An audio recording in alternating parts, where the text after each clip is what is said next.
Tayo pumunta ng Barangay Hall ngayon, 7:50 po ng umaga, Lunes, April 15.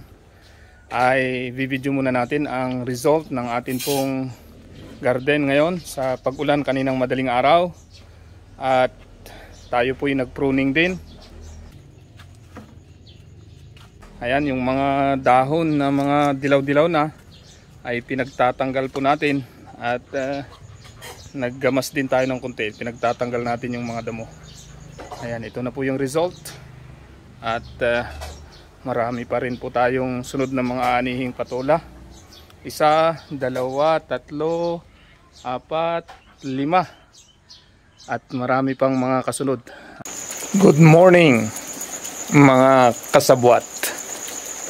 Ngayon po, dahil umuulan nga po dito sa ating barangay at matagal-tagal pong hindi umulan, ay malaking pasasalamat ko sapagkat hindi na po tayo magdidilig. Malaking tulong pa ito sa gulay natin dito sa ating paligid.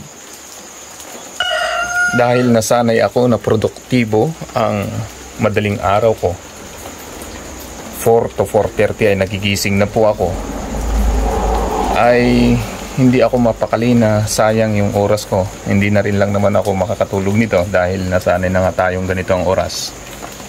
Ay may pumasok sa isip ko na kailangan ko na lang mag-vlog para maging kapaki-pakinabang ang oras na ito.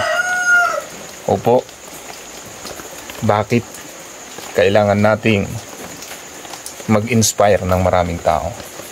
Dahil ngayong mga panahong ito, marami po ang mga bigo, marami yung mga naghahanap ng kaligayahan. At yun po ang dahilan bakit mayroon pong channel motto.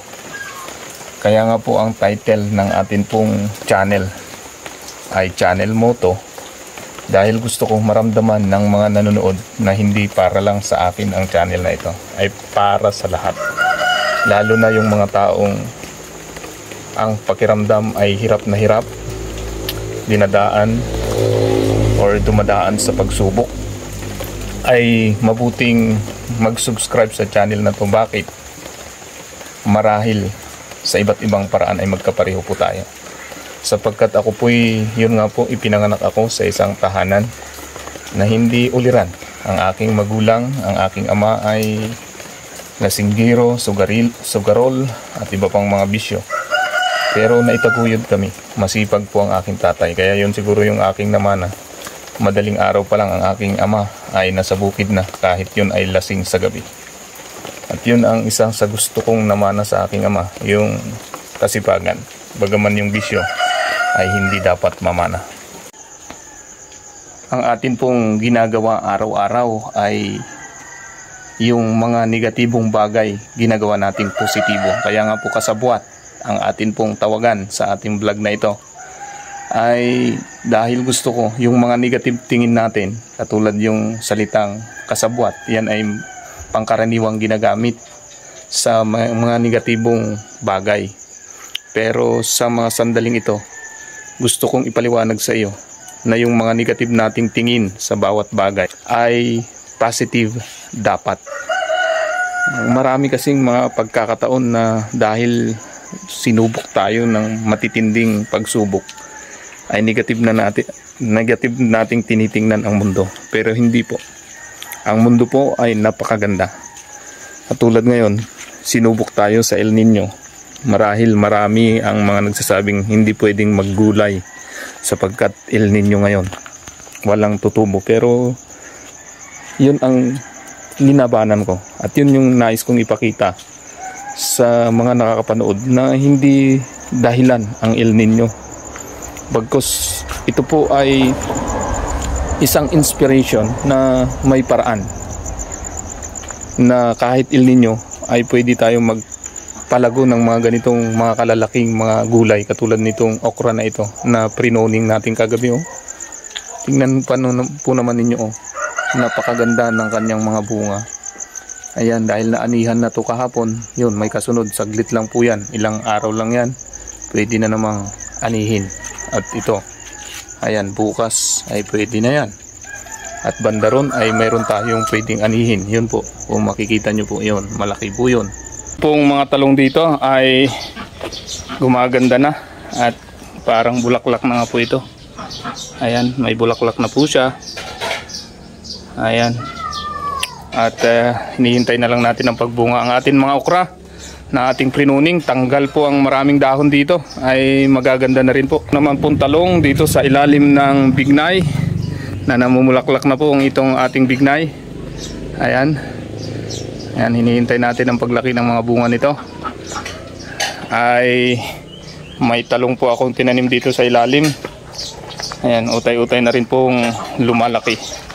Yan po ang itsura niyan dito po sa harap ng bahay. At sa bandang harap po ng flower box ay ito na po yung atin pong mga gulay din, talong, kamatis at iba pa.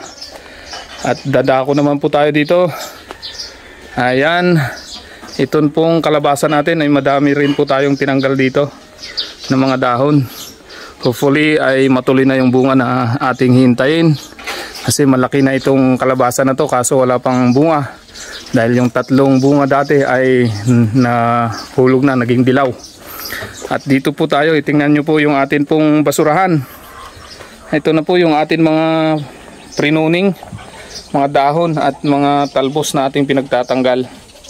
Yan, bubulukin po natin ito dito. At ito'y pampataba rin po pag ito'y nakompos na. Ito po ang ating talong at kulitis, ang lalaki po ng dahon.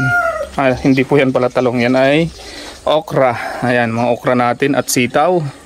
Dito namang bahagin dito sa may bakod ay talagang marami na pong bunga. Pati itong sitaw ay araw-araw na po pwede na pong pitasan, pang pamilya. Pwede rin pambenta yung iba, pambigay sa mga talagang walang pera at mga kaibigan natin na dapat lang bigyan ay binibigyan po natin. Ito na po ang itsura dito sa gilid ng bahay. Yan, ang bahay po natin yan. Naglaba po si Mrs. kagabi, kaya may mga nakasampay po diyan. At yan po yung terrace natin. At yan na nga po ang itsura ng paligid ng gilid niya. May kalabasa, may patula, may upo, may okra at iba pa. May luya po doon, patola at iba't ibang mga gulay. Dadako naman po tayo dito sa likod. Ayan, ito na po yung ating mga talong, ating transplant. Ayan, pansinin nyo may mais po dyan. Sayang yung space, inisip ko na tamnan nga ng mais. Itong mais po na ito ay yung pinampapatuka po natin sa mga manok natin. Dahil sawa na rin po sila pag puro mais lang. Kaya tinanim ko para pag tumubo ay pag malaki-laki na po, mga 1 foot, 1 foot or 12 inches, ay ipapakain na po natin sa kanila. Bubunutin po natin at ipapakain. At ito naman po ang ating ampalaya. Ayan, ang lalaki na po. Paakyatin po natin yan sa balag. At ito po ang ating mga manok. Ito po yung balag natin, yung bakod na rin po ng manok. Magiging katulad po dito yan, na pinaakyat natin sa may bakod din po ng manok. Ayan, para kapikipakinabang po lahat. Sa bahaging ito naman po ay ang ating mga luya. Ayan, luya, papaya. Ayan, ini-imagine ko pala ang ganda nito pag naglakihan. May kadyos, may papaya at may malunggay. At dito naman po yung sampalok po natin na may mga bunga po. At dito po ang mga sitaw, pipino, talong, okra, kamatis. Yan, halo-halo po dyan. At may papaya din po, may malaki na at may mga kasunod. Ganyan po tayong mag-isip, dumiskarte. At dito naman po yung sitaw, wala pa pong tumutubo. Yan, sitaw po yan. At dito naman po ang okra at talong. At dito po sa likod ng bahay po yan, na mayroon pong mga halaman din po. At pupunta na nga po tayo sa barangay hall. At tayo po'y mag-a-assist, tutulong sa barangay, council session po ngayon. May session po ngayon ng barangay council bilang administrative assistant. Ay kung kinakailangan ay sasama rin po tayo sa session. Kung hindi naman po at hindi na po tayo kailangan doon, ay sa baba lang po tayo para tutulong din po sa mga bisita. Kung ano man ang sitwasyon doon, ay tutulong po tayo ngayong araw. Ang bayabas din na ito ay marami pong bunga. Ayan, araw-araw po yan nakukuhanan po, native na bayabas. Kaya maganda talaga, may mga prutas sa bahay. At yan na nga po ang ilalim po niyan, ay ito po, kaya malamig po ang gilid ng aming bahay.